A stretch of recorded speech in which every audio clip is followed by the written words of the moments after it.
നമസ്കാരം ശ്രീലെ, ഭാരത് ലൈവിലേക്ക് സ്വാഗതം. നമസ്കാരം പ്രശാന്തൻ. ശ്രീലെ, നമ്മുടെ ഈ സംഘപരിവാറിന്റെ RSSന്റെ ചാനലാണ് ജനൻ TV എന്ന് പറയപ്പെടുന്നു. ആ ജനൻ TVയിൽ ചില അഴിച്ചുപണികൾ നടന്നതായിട്ടാണ് വാർത്തകൾ പുറത്തു വന്നിരിക്കുന്നത്. അതായത് ജനൻ TV സംപ്രേഷണം ആരംഭിച്ചപ്പോൾ മുതൽ ജനൻ TVയിൽ പ്രവർത്തിക്കുന്ന അതിന്റെ നെടും തൂണായ അതിലൊരു സീനിയർ ജേർണലിസ്റ്റ് ആയ അനിൽ നമ്പ്യാർ ജനൻ TVയിൽ നിന്ന് പുറത്തു പോയിരിക്കുന്നു, അദ്ദേഹം രാജിവെച്ചിരിക്കുന്നു എന്ന വാർത്തയാണ് ഇപ്പോൾ പുറത്തു വന്നിരിക്കുന്നത്. എന്തായാലും ഈ അനിൽ നമ്പ്യാർ, തുടക്കം തൊട്ടുണ്ടായിരുന്ന അനിൽ നമ്പ്യാർ എന്തുകൊണ്ടാണ് ജനൻ TVയിൽ നിന്ന് പുറത്തു പോയത്? എന്താണ് അദ്ദേഹത്തിന്റെ രാജിക്ക് കാരണം? ഇതിനെക്കുറിച്ച് എന്താണ് നമുക്ക് പറയാൻ കഴിയുന്നത്?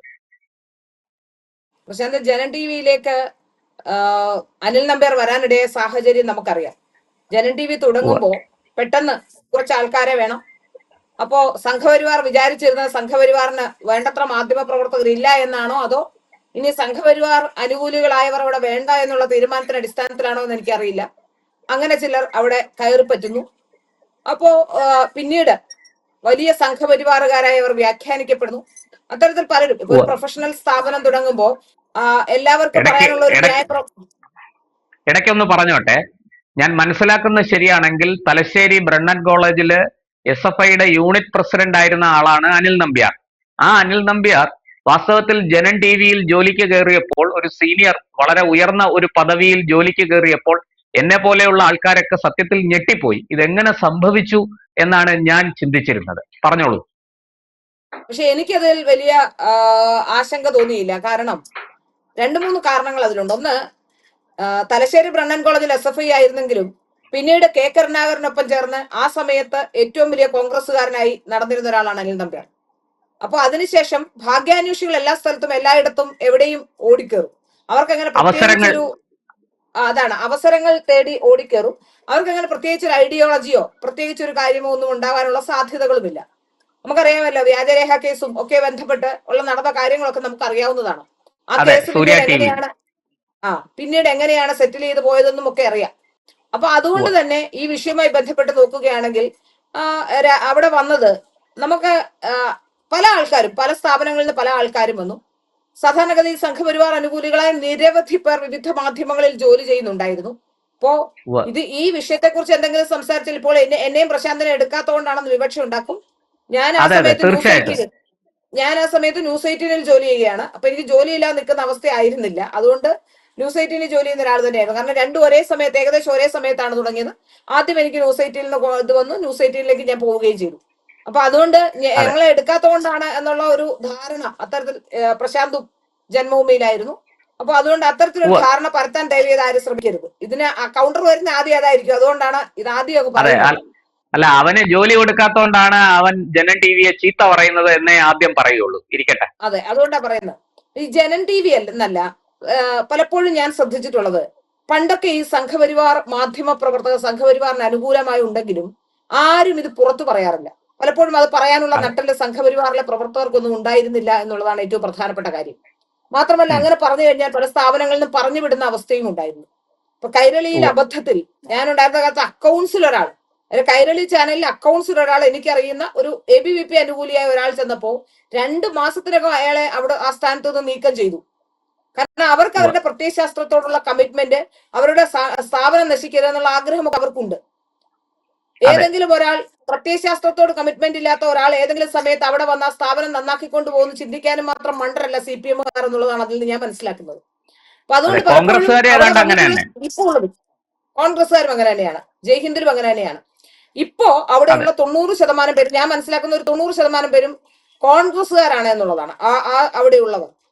അപ്പോ അതുകൊണ്ട് തന്നെ നമുക്കങ്ങനെ പ്രത്യേകിച്ച് ജനൻ TV ഓരോരുത്തർക്കും ഓരോ രാഷ്ട്രീയ താല്പര്യങ്ങൾ ഉണ്ടാവും, ഓരോരുത്തർക്ക് രാഷ്ട്രീയ അഭിപ്രായങ്ങൾ ഉണ്ടാവും. പക്ഷെ അത് നമ്മളിപ്പോ സാധാരണഗതിയിൽ മറ്റ് സ്ഥാപനങ്ങളിൽ ജോലി ചെയ്യുന്നത് പോലെയല്ല, മറ്റു പ്രൊഫഷണൽ സ്ഥാപനങ്ങളിൽ ജോലി ചെയ്യുന്നത് പോലെയല്ല. ഏതെങ്കിലും ഒരു രാഷ്ട്രീയ പാർട്ടിയുടെ മുഖപത്രത്തിൽ ജോലി ചെയ്യുമ്പോൾ അത്തരം കാര്യങ്ങൾ കുറച്ചുകൂടി ശ്രദ്ധ ചെലുത്തേണ്ടതുണ്ട് എന്നാണ് എന്റെ പക്ഷം. എനിക്കറിയില്ല, അല്ലാതെ കൊണ്ടുപോകാൻ കഴിയുമായിരിക്കും. ഇപ്പൊ തന്നെ നമ്മൾ കണ്ടതാണ് നേരത്തെ ജനം ടി വിയിലുണ്ടായിരുന്ന സുബീഷ് CPI കാരനാണ് എന്നാണ് ഞാൻ മനസ്സിലാക്കുന്നത്, ആയിരുന്നു എന്നാണ് ഞാൻ മനസ്സിലാക്കുന്നത്. അപ്പൊ സുബീഷ് എവിടം വിട്ടുപോയപ്പോൾ ആദ്യം സുബീഷ് സംഘപരിവാറിന് എതിരായ ഒരു നിലപാടെടുക്കുകയും ഒരു യൂട്യൂബ് തുടങ്ങിയപ്പോൾ സുബീഷ് വീണ്ടും സംഘപരിവാർ അനുഭാവത്തിലേക്ക് തിരിച്ചു വരികയും ചെയ്ത് നമ്മളിപ്പോ കണ്ടുകൊണ്ടിരിക്കുന്നതാണ്. അതിനൊരു കാരണമുണ്ട്. യൂട്യൂബിൽ സംഘപരിവാറിനെ അനുകൂലിച്ച് നിന്നാൽ മാത്രമേ പ്രേക്ഷകരെ കിട്ടുള്ളൂ. അല്ലാതെ ഈ പിന്നെ കമ്മ്യൂണിസമോ മാർക്സിസമോ അല്ലെങ്കിൽ കോൺഗ്രസിന്റെ സിദ്ധാന്തങ്ങളോ പിടിച്ചു പോയാൽ അതിന് പ്രേക്ഷകരെ കിട്ടില്ല. ഇപ്പോ സംഘപരിവാറിനെ കുറിച്ച് പറഞ്ഞാൽ മാത്രമേ സംഘപരിവാറിനെ അനുകൂലിക്കുന്നവരും എതിർക്കുന്നവരും രണ്ടുപേരും കാണുകയുള്ളൂ. നിഷ്പക്ഷമായ വിശകലനം വളരെ കുറച്ചുപേർ മാത്രമേ സ്വീകരിക്കുന്നുള്ളൂ.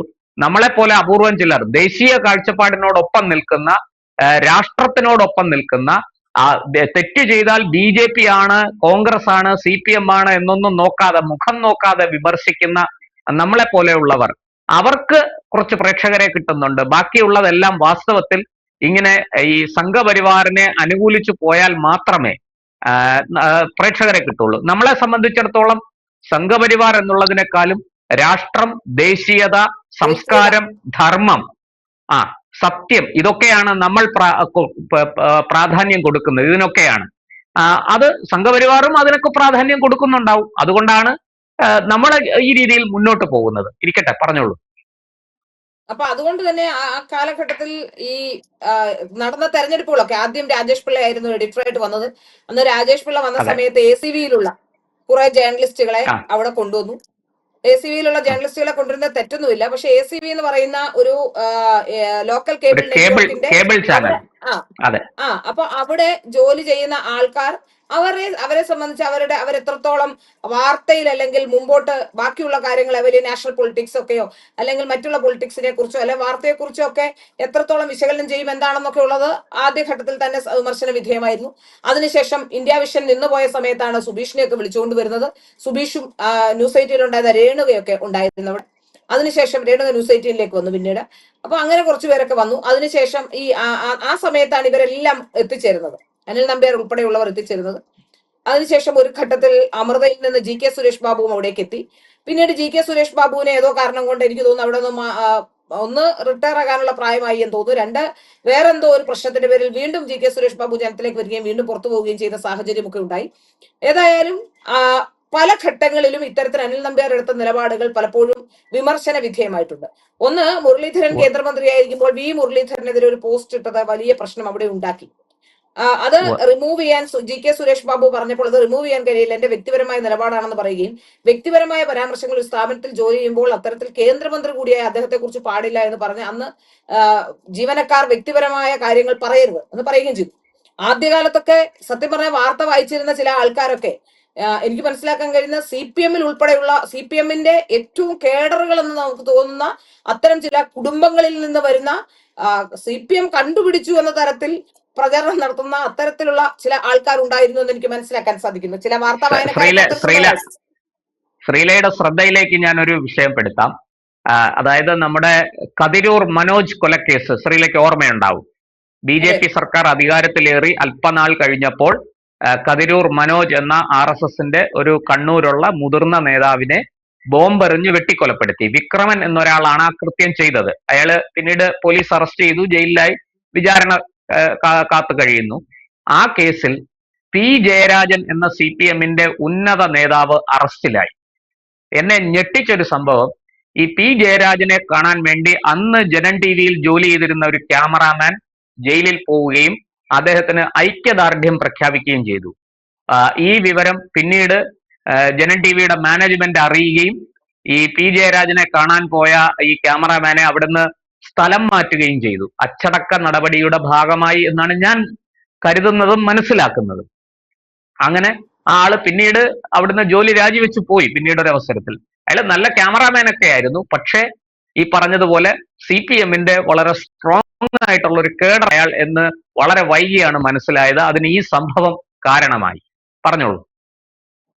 തീർച്ചയായിട്ടും ഈ സംഘപരിവാറിന്റെ ചിന്ത എന്താണെന്ന് എനിക്ക് ഈ വിഷയത്തിൽ എനിക്ക് അറിയില്ല. കേരളത്തിൽ സംഘപരിവാറുകാർ എന്ന് പറഞ്ഞാൽ വിവിധ മാധ്യമങ്ങളിൽ എനിക്കറിയാം, വിവിധ മാധ്യമങ്ങളിൽ നല്ല നല്ല ഏറ്റവും നല്ല രീതിയിൽ പ്രവർത്തിക്കുന്ന നിരവധി ജേർണലിസ്റ്റുകൾ സംഘപരിവാർ അനുകൂലികളായിട്ട് കേരളത്തിലെ പല മാധ്യമങ്ങളിലുമുണ്ട്.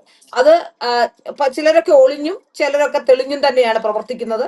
ചിലർ വ്യക്തമായ ഐഡന്റിറ്റിയോടുകൂടി ഉണ്ട് എന്ന് തന്നെ മനസ്സിലാക്കുന്ന രീതിയിൽ അറിയാം. പക്ഷെ വാർത്തകൾ അവരത് കാണിക്കാറില്ല. പക്ഷെ അത്തരക്കാരെ ഒക്കെ ഈ ചാനലിലൊക്കെ അഡോപ്റ്റ് ചെയ്തുകൊണ്ട് അത്തരക്കാരെയൊക്കെ വെച്ചുകൊണ്ട് പോയാൽ ഈ ചാനൽ കുറച്ചുകൂടിയൊക്കെ മെച്ചപ്പെട്ടു പോകാമായിരുന്ന ചാനലാണ്.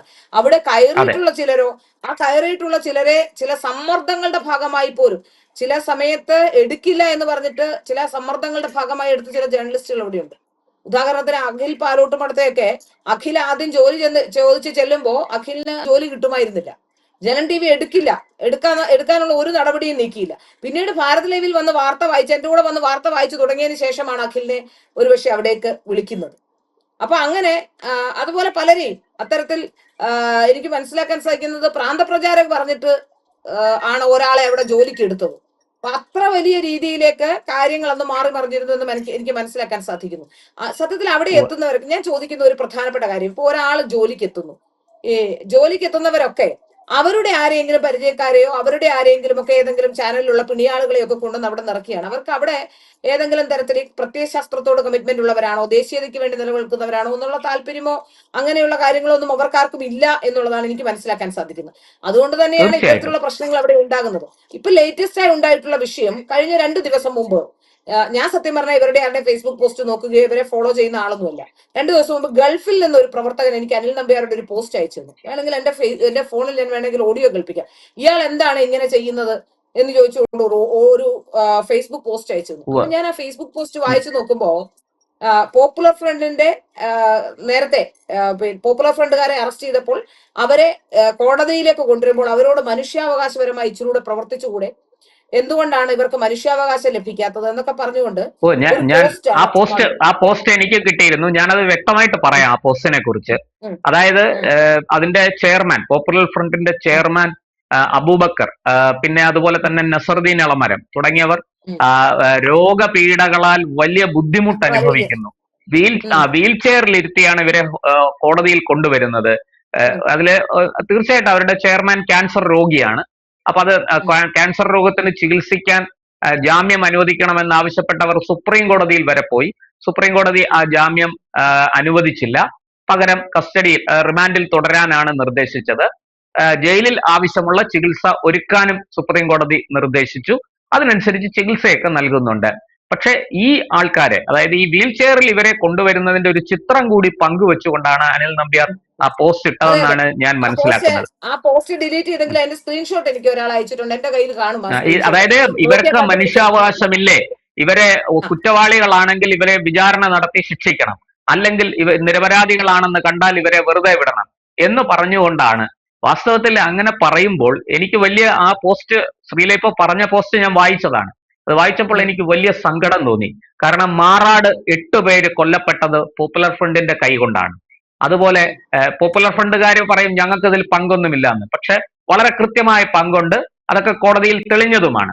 അതുപോലെ തിരുവനന്തപുരത്ത് കിളിമാനൂർ രഞ്ജിത്ത് ശ്രീനിവാസന്റെ ഞാൻ എണ്ണി പറയാം ശ്രീനിവാസൻ അതെ എങ്ങനെ ആരൊക്കെ അല്ല, അത് മാത്രമല്ല, നമ്മുടെ കണ്ണൂര് ഇരിട്ടിയിലുള്ള അശ്വിനി കുമാർ സംഘപരിവാറിന്റെ ഒരു വാഗ്ദാനമായിരുന്നു, ഭാവിയിലെ ഒരു വാഗ്ദാനമായിരുന്നു, ഒരു മികച്ച നേതാവാകേണ്ട ആളായിരുന്നു വിശാൽ, ചെങ്ങന്നൂര് വിശാൽ, അഭിനവ്. അതുപോലെ തന്നെ ആലപ്പുഴയിലെ രഞ്ജിത്ത് ശ്രീനിവാസൻ, അതുപോലെ പാലക്കാട് സഞ്ജിത്ത്, അതുപോലെ പാലക്കാട് ശ്രീനിവാസൻ. ഈ ശ്രീനിവാസനെ കൊന്നതിന് ശേഷമാണ്, വെട്ടിക്കൊലപ്പെടുത്തിയതിനു ശേഷമാണ് ഇതിനെ നിരോധിക്കുന്നത്. അപ്പോ അത്ര ഭീകരമായ ഒരു എന്താ പറയാ ദേശവിരുദ്ധ രാജ്യദ്രോഹ സംഘടന, ആ സംഘടനയുടെ നേതാക്കൾക്ക് വേണ്ടി അനിൽ നമ്പ്യാർ ഒരു കൂലി എഴുത്തുകാരനായി മാറുന്ന തരത്തിലേക്ക് അദ്ദേഹം ആ പോസ്റ്റ് ഇട്ട് പങ്കുവച്ചു. ഇതാണ് ഞാൻ ആ പോസ്റ്റിനെ കുറിച്ച് മനസ്സിലാക്കുന്നത്. പറഞ്ഞോളൂ. തീർച്ചയായും ആ പോസ്റ്റ് എനിക്ക് ഗൾഫിൽ നിന്ന് ഹരിപ്പാടുകാരനായ എന്റെ ഒരു സുഹൃത്ത് ഗൾഫിൽ നിന്ന് എനിക്ക് അത് അയച്ചു തരികയായിരുന്നു. എന്റെ വാട്സപ്പിലേക്ക് എന്റെ സ്ക്രീൻഷോട്ട് ചിലപ്പോൾ എന്റെ വാട്സപ്പിൽ കാണും. അപ്പൊ ആ സ്ക്രീൻഷോട്ട് അയച്ചു തരുന്നു. എന്നോട് ചോദിച്ചു ഇതെന്താ ഇങ്ങനെയെന്ന്. അപ്പൊ ഞാൻ പറഞ്ഞു, ഞാൻ അതിന് പറഞ്ഞ മറുപടി ഇത് തന്നെയാണ്, പ്രത്യയശാസ്ത്രപരമായ കമ്മിറ്റ്മെന്റ് കൊണ്ടൊന്നും അല്ലല്ലോ അയാൾ അവിടെ ഇരിക്കുന്നത് എന്ന് പറഞ്ഞു. പക്ഷെ എനിക്കിപ്പോ മനസ്സിലാക്കാൻ സാധിക്കുന്നത് ഏതാണ്ട് ഈ നിയമസഭ കഴിഞ്ഞുപോയ നിയമസഭാ സമ്മേളന കാലത്ത് മുഖ്യമന്ത്രിയുടെ ഓഫീസുമായി ബന്ധപ്പെട്ട മുഖ്യമന്ത്രിയുടെ ഓഫീസുമായൊക്കെ സംസാരിച്ച് എന്തോ ഒരു ഡീല് ഉണ്ടാക്കിയിട്ടുണ്ടായിരുന്നു അനിൽ നമ്പ്യാർ എന്നുള്ളതാണ് ഇപ്പോൾ പുറത്തു വരുന്ന ചില വിവരങ്ങളിൽ നിന്ന് ചിലർ പങ്കുവെച്ച വിവരങ്ങളിൽ നിന്ന് എനിക്ക് മനസ്സിലാക്കുന്നത്. അത് മാത്രമല്ല കഴിഞ്ഞ മുസ്ലിം ലീഗിലെ MLA-മാർക്ക് വേണ്ടി കഴിഞ്ഞ ദിവസം നടന്ന പാർട്ടിയുടെയൊക്കെ സൂത്രധാരനും അനിൽ നമ്പ്യാരായിരുന്നു എന്ന തരത്തിലുള്ള ചില വാർത്തകളൊക്കെ ഇപ്പൊ പുറത്തു വരുന്നുണ്ട്. അപ്പോ ഇപ്പോ അനിൽ നമ്പ്യാർ ഈ വിഷയവുമായി ബന്ധപ്പെട്ട് അവിടെ സ്റ്റാഫ് മീറ്റിംഗ് വിളിക്കുകയും അനിൽ നമ്പ്യാരെ സസ്പെൻഡ് ചെയ്യാൻ തീരുമാനിക്കുകയും ചെയ്ത സാഹചര്യത്തിലാണ് പെട്ടെന്ന് അനിൽ നമ്പ്യാർ രാജി എഴുതി നൽകിയത്. അപ്പോ ഈ പോസ്റ്റ് പോലും അനിൽ നമ്പ്യാർ ആലോചിച്ചുറപ്പിച്ച പ്രകാരം പോകാനുള്ള ഒരു മാർഗമാക്കി തെരഞ്ഞെടുത്താണോ എന്ന് നമുക്ക് അറിയില്ല. അപ്പോ ഇപ്പൊ പറയുന്നത് അനിൽ നമ്പ്യാർ 1-2 ചാനലുകളുടെ പേര് പറയുന്നുണ്ട്. അനിൽ നമ്പ്യാർ അജിത്തേട്ടൻ നടത്തുന്ന ഒരു ചാനൽ M5 ന്യൂസിലേക്ക് പോകുന്നു എന്ന് കേൾക്കുന്നു. മറ്റൊന്ന് ഏതോ വെബ്സൈറ്റ് തുടങ്ങാൻ പോകുന്നു, ഫോറിൻ ഫണ്ടേഴ്സിനൊക്കെ വെച്ചെന്ന് കേൾക്കുന്നു. ഞാൻ മനസ്സിലാക്കുന്ന മുഖ്യമന്ത്രിയുടെ ഓഫീസുമായി ബന്ധപ്പെട്ട് എന്തോ ഒരു ഡീൽ ഉണ്ടാക്കിയിട്ടുണ്ട്, എന്തോ ആ രീതിയിൽ എന്തെങ്കിലും ഒരു നീക്കം നടത്തുന്നു എന്നാണ്. രമേശ് ചെന്നിത്തലയുമായി അടുത്ത് ബന്ധമുള്ള ആളാണ് അനിൽ നമ്പ്യാർ എന്നാണ് മനസ്സിലാക്കാൻ സാധിക്കുന്നത്. ഏതായാലും കേരളത്തിലെ സംഘികളുടെ എല്ലാം ഒരു തലതൊട്ടപ്പനും സംഘികളെല്ലാം സംഖ്യയായി വാഴ്ത്തിയിരുന്ന ഒരാളുമാണ് അനിൽ നമ്പ്യാർ എന്നുള്ളതാണ് ഏറ്റവും പ്രധാനപ്പെട്ട കാര്യം. അതിനെക്കുറിച്ച് ഒരു കാര്യം കൂടി പറഞ്ഞ് നമുക്ക് അവസാനിപ്പിക്കാം. അതായത് ഒരു കാര്യം എനിക്ക് പ്രശാന്ത് ഒരു കാര്യം എനിക്ക് വ്യക്തമായിട്ട് പറയാനുണ്ട്. അത് പറയാം, പ്രശാന്ത് പറഞ്ഞ ശേഷം.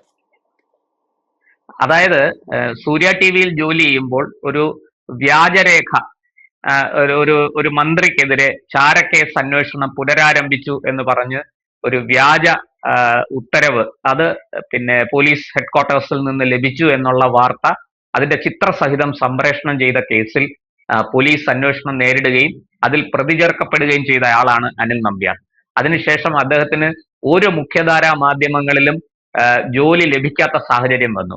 അങ്ങനെ ഈ സൂര്യ ടിവിയിൽ നിന്ന് നേരെ ഈ ജനം ടിവിയിലേക്ക് വന്നയാളാണ്. അന്ന് ജനം ടിവിയാണ് അനിൽ നമ്പ്യാർക്ക് ജോലി കൊടുത്തത്. എന്തായാലും അങ്ങനെ ഒരു അത് കൃത്യമായിട്ട് പോലീസ് അദ്ദേഹത്തിനെതിരെ കേസെടുക്കുകയും അദ്ദേഹത്തിനെതിരെ അന്വേഷണം നടത്തുകയും അദ്ദേഹം അറസ്റ്റിലാകുകയും ഒക്കെ ചെയ്തത്. കോടിയേരിയുടെ കാലത്ത് ആ ബന്ധം ഉപയോഗിച്ചുകൊണ്ട് ആ കേസ് തേച്ചു മായ്ച്ചു കളയുകയായിരുന്നു എന്നാണ് ഞാൻ മനസ്സിലാക്കുന്നത്. തേച്ചു മായ്ച്ചു കളയുകയായിരുന്നു. പക്ഷെ എത്ര തേച്ചു മായ്ച്ചാലും അന്നത്തെ ദൃശ്യങ്ങളെല്ലാം നമ്മൾ കണ്ടതാണ്. കോടിയേരി ആഭ്യന്തരമന്ത്രിയായിരുന്നു ആ കേസ് തേച്ചു മായ്ച്ചു കളയുകയായിരുന്നു എന്നാണ് ഞാൻ മനസ്സിലാക്കുന്നത്. പറയൂ, ശ്രീല പറയാൻ വന്നത് കൂടെ പറഞ്ഞ് നമുക്ക് അവസാനിപ്പിക്കാം. ഞാൻ പറയാൻ വന്ന ഒരു പ്രധാനപ്പെട്ട കാര്യം, ഇതിന് മറ്റാരെയും അനിൽ നമ്പ്യാരെയോ അവിടെ വരുന്ന സ്റ്റാഫുകളെ ഒന്നും കുറ്റം പറഞ്ഞിട്ടൊരു കാര്യമില്ല. അതായത് സംഘപരിവാറിലെ ആൾക്കാർക്ക് സംഘപരിവാറിനെ തന്നെ അവിടെയുള്ള ആൾക്കാരെ തന്നെ വിശ്വാസമില്ലാത്തതാണോ, സംഘപരിവാർ ആൾക്കാർക്ക് സംഘപരിവാറിലെ പ്രവർത്തകരെ തന്നെ അല്ലെങ്കിൽ അത്തരത്തിലുള്ള പ്രൊഫഷണലുകളെ വിശ്വാസമില്ലാത്തത് കൊണ്ടാണോ, അതോ ചിലപ്പോൾ നമുക്കറിയാം ഈ ഇംഗ്ലീഷുകാരോട് വലിയ ആരാധന ഉണ്ടായിരുന്നവരാണ് കേരളത്തിലെ ജനങ്ങൾ. അപ്പോ അങ്ങനെയാണ് ഇന്ത്യക്കാരും, അങ്ങനെയാണ് പലപ്പോഴും നമ്മൾ അവരുടെ കൾച്ചറുമായി സഹകരിക്കുകയും അവരുടെ കൾച്ചർ അഡാപ്റ്റ് ചെയ്യുകയും ഒക്കെ ചെയ്യുന്നത്.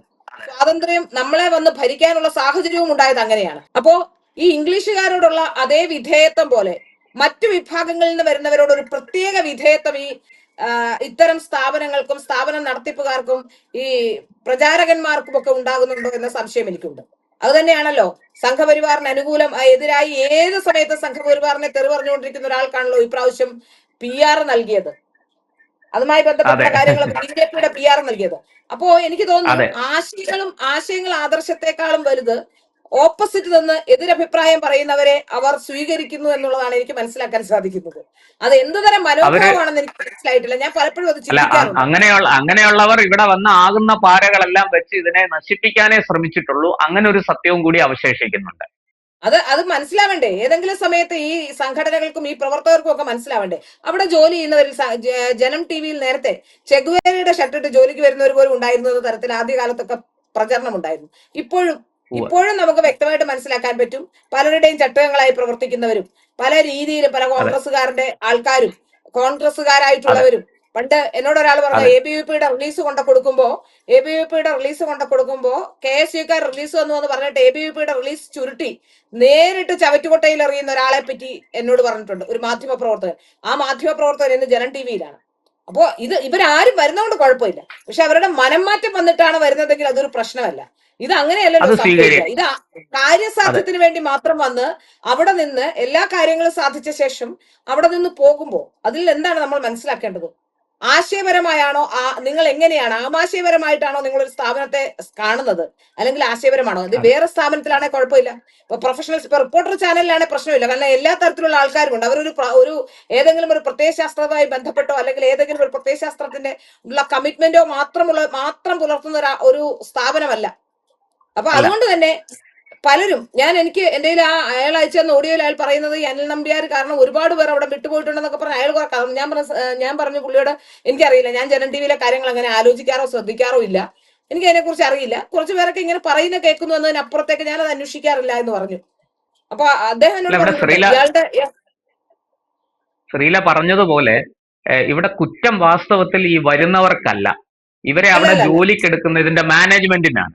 ഇതിന്റെ മാനേജ്മെന്റ് ഈ പറഞ്ഞതുപോലെ തീർച്ചയായിട്ടും ഈ RSSന്റെ തലപ്പത്തിലുള്ള ആൾക്കാർ ചിന്തിക്കട്ടെ. ഈ മാനേജ്മെന്റ്, ജനം ടിവിയുടെ ഇന്നത്തെ മാനേജ്മെന്റ്, ഇന്നത്തെ അല്ല എക്കാലത്തെയും മാനേജ്മെന്റ് ഈ ആശയപരമായി പ്രത്യയശാസ്ത്രപരമായി ഹിന്ദുത്വത്തോടും RSS മുന്നോട്ട് വെക്കുന്ന ഐഡിയോളജിയോടും BJP മുന്നോട്ട് വെക്കുന്ന പൊളിറ്റിക്സിനോടും കമ്മിറ്റ്മെന്റ് ഉണ്ടോ ഇല്ലയോ, അത് ഈ മാനേജ്മെന്റിന് അതില്ലെങ്കിൽ കഴിവുള്ള ആൾക്കാരെ അവിടെ വെക്കാൻ RSS മുൻകൈ എടുക്കട്ടെ എന്ന് മാത്രമേ നമുക്ക് പറയാൻ കഴിയുള്ളൂ. തീർച്ചയായും ഒരു പ്രൊഫഷണൽ സ്ഥാപനത്തിൽ എല്ലാത്തരം ആൾക്കാരും വേണം. പക്ഷേ ഒരു പ്രൊഫഷണൽ സ്ഥാപനം എന്നതിനപ്പുറത്തേക്ക് ഈ പറയപ്പെടുന്ന മാധ്യമ സ്ഥാപനം, പ്രത്യേകിച്ച് ജനം ടി വി പോലുള്ള മാധ്യമ സ്ഥാപനം, അല്ലെങ്കിൽ ജന്മഭൂമി പോലുള്ള മാധ്യമ സ്ഥാപനം, കൈരളി, ജയ്ഹിന്ദ് പോലുള്ള മാധ്യമ സ്ഥാപനങ്ങളൊക്കെ ഒരു ആശയം പ്രൊമോട്ട് ചെയ്യുന്നതാണ്. അപ്പൊ ആ ആശയം പ്രൊമോട്ട് ചെയ്യുന്ന സ്ഥാപനങ്ങൾ തീർച്ചയായും ആ ആശയത്തോട് കമ്മിറ്റ്മെന്റ് ഉള്ളവർ തന്നെ ആയിരിക്കണം അവിടെ ഉണ്ടാകേണ്ടെന്ന കാര്യത്തിൽ സംശയമൊന്നുമില്ല. അത് അവരുടെ ഇഷ്ടം പോലെ ആകട്ടെ. ഒരു കാര്യം ഞാൻ പറയാം, എന്നെ ജനം ടി വിയിൽ എടുക്കാൻ വേണ്ടിയല്ല ഞാനിത് പറയുന്നത്. ഇനി അത്തരത്തിലുള്ള നറേറ്റീവുകൾ ദയവ് ചെയ്ത് ഉണ്ടാക്കരുത്. നമ്മളാരും അങ്ങോട്ട് വരുന്നില്ല, ഞങ്ങൾ ആരും അങ്ങോട്ട് വരുന്നില്ല, ഒരു ശല്യത്തിനും വരുന്നില്ല. ഉള്ള കഞ്ഞിയും കുടിച്ച് ഇവിടെ ജീവിച്ചു പൊക്കോളാം. പക്ഷെ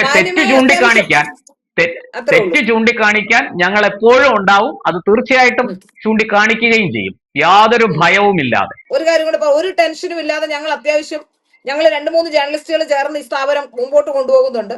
ഞങ്ങൾക്ക് അത്യാവശ്യം ജീവിക്കാനുള്ള വരുമാന മാർഗം ഇതിൽ നിന്ന് കിട്ടുന്നുണ്ട്. അതുകൊണ്ട് ഞങ്ങൾ ജനം ടി വിയിലേക്ക് വരാനുള്ള ശ്രമം നടത്തുകയാണെന്ന തരത്തിൽ വ്യാഖ്യാനിക്കരുതെന്ന് ഒരിക്കൽ കൂടി പറയുന്നു. കാരണം സംഘപരിവാറിന്റെ എപ്പോഴത്തെയും ഒരു പ്രശ്നമാണ്, എന്തെങ്കിലും എതിര് പറഞ്ഞു കഴിഞ്ഞാൽ അത് കിട്ടാത്ത കൊണ്ടാണ്, അല്ലെങ്കിൽ പണം കിട്ടുന്ന കൊണ്ടാണ്. എന്നോട് പലരും ചോദിച്ചിട്ടുണ്ട്. എന്റെ വാർത്തയുടെ ഇടയിൽ കഴിഞ്ഞ ദിവസങ്ങളെല്ലാം ഓരോരുത്തർ ചോദിക്കുന്നുണ്ട്, CPM ൽ നിന്ന് പണം കിട്ടിയോ? അവർക്ക് പണം കിട്ടി വാർത്ത ചെയ്യുന്നവരെ മാത്രമേ അറിയത്തുള്ളൂ. CPM ൽ നിന്ന് പണം കിട്ടിയോ, അല്ലെ കോൺഗ്രസിൽ നിന്ന് കിട്ടിയോ, ജിഹാദികൾ പണം തന്നു എന്നൊക്കെ പറഞ്ഞ എന്റെ വാർത്തയുടെ ഇടയിൽ പല കമന്റുകളും വരുന്നുണ്ട്. അതുകൊണ്ടാണ് പറയുന്നത്, പണം വാങ്ങി വാർത്ത ചെയ്യുന്നവരെ മാത്രം അവർക്ക് അറിയത്തുള്ളൂ. അതുകൊണ്ടായിരിക്കാം ഒരുപക്ഷെ അത്തരത്തിലുള്ള പരാമർശങ്ങൾ ഉണ്ടാവുന്നത്. ഏതായാലും അതിനുവേണ്ടിയല്ല, അത്യാവശ്യം സമാധാനത്തോടെ ജീവിക്കാൻ കഴിയുന്നുണ്ട്. അത്യാവശ്യം ആവശ്യമുള്ള പൈസ ഞങ്ങൾക്ക് ഞങ്ങളുടെ സ്ഥാപനങ്ങളിൽ നിന്ന് കിട്ടുന്നുണ്ട്. അതുകൊണ്ട് ദയവ് ചെയ്ത് ആ തരത്തിൽ വ്യാഖ്യാനിക്കരുത് ഇതിനെ. സംഘപരിവാർ എപ്പോഴെങ്കിലും ഒരു പുനർവിചിന്തനം നടത്തുവാനും ചിന്തിക്കാൻ വേണ്ടി അതിനുള്ള പോയിന്റ് ഇട്ട് തരുന്നു മാത്രം.